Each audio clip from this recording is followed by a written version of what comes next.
Hello guys, good afternoon sa inyong lahat. Today's video, magluluto ako ng fish fillet. Ayan guys, sinanggalan ko na siya ng mga tinik. Ayan. At minix ko na siya sa ating normal seasoning. Ayan na, at hinayaan ko lang siya ng 2 hours. Sa normal seasoning guys, yung lahat ng gusto nyong mailagay tulad ng asin, paminta, basta seasoning gusto nyong lagyan ng chili powder, pwede rin. Ayan guys, binabad ko lang siya ng 2 hours. Ayan na ang aking fish fillet. At meron akong hinanda ditong harina na may konting cornstarch, meron konting paminta, konting asin. Ayan na, nakaready na siya. At meron akong egg dito. Ayan. Kasi dito natin ilulubog ang ating fish. At meron akong breadcrumbs. Ayan. Yan, para dito natin ilulubog at babalutin natin ang ating fish. At ito na nga guys, ang ating resulta. Magtanong kayo kung paano gawin. Ayan na. Ganito lang yan ginagawa ko guys. Kuha ka lang ng isa. Ayan. Ilulubog mo dito. Ayan. Ilulubog mo siya sa harina na ito. Tapos ilulubog mo siya sa egg. Ayan.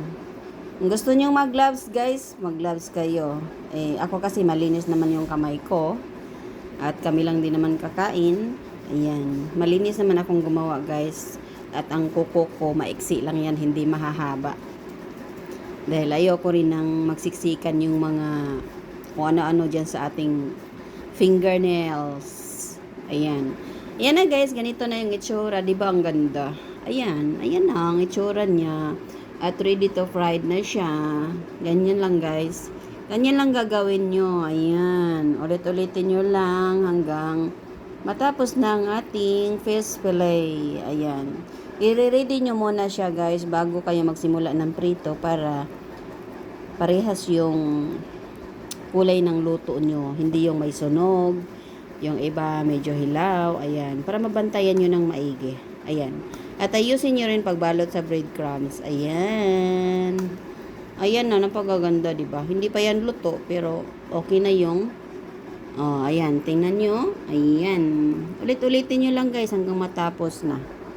Ayan, ganyan lang ginagawa ko. At mamaya papakita ko sa inyo ang ating finish fish fillet. See you later guys. Ayan na guys, nagawa ko na ang aking ready to fried na fish fillet. Ayan. Napaliguan ko na siya ng breadcrumbs. Ayan ang itsura guys. Ready to fried na siya.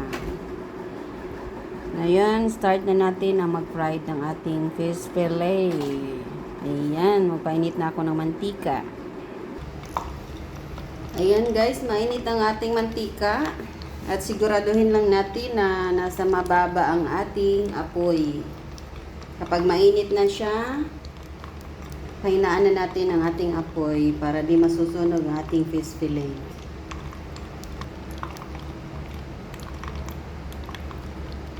Yan, simulan na natin.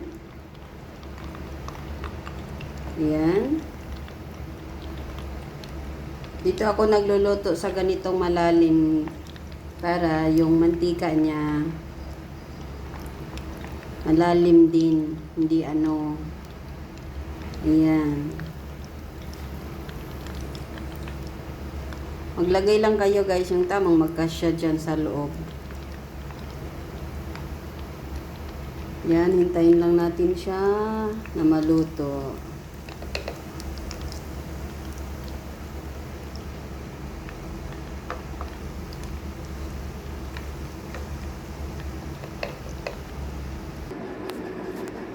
Ayan guys, ito ang ating fish fillet. Ayan, ready to eat na siya. Kakaluto lang.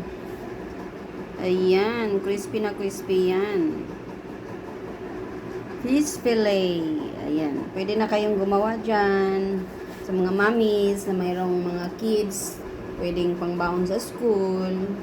Ayan. Madali lang pong lutuin mga mommy. Ayan. Ayan na guys, ang ating fish fillet. Natapos ko na lahat. At ngayon naman gagawa tayo ng sauce para sa ating masarap na fish fillet. Ayan guys. Crispy, di ba? Yan. Sarap yan. Magawa tayo ng sauce. Optional lang guys kung gusto nyong ketchup o gusto nyong vinegar na merong onions. Ayan. Ito na guys, ang ginawa kong sausawan sa ating fish fillet. Ayan. May onions, may konting chili. Ayan, may sili. Sa mga gusto ng sili dyan, ayan, may konti lang yan siya.